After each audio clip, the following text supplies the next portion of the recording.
To change your batteries, first remove the auto darkening lens assembly from your Miller helmet.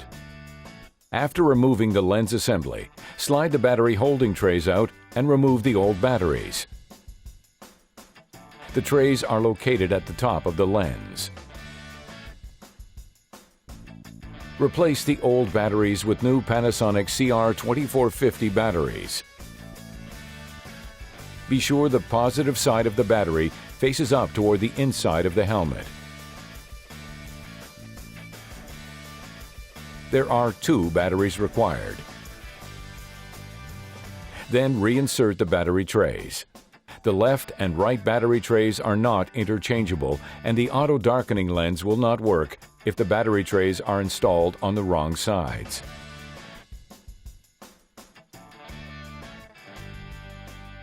Reassemble your auto darkening lens assembly and then reinstall into your helmet. You are now ready to use your Miller welding helmet. For more information about Miller welding helmets, visit millerwelds.com/helmets.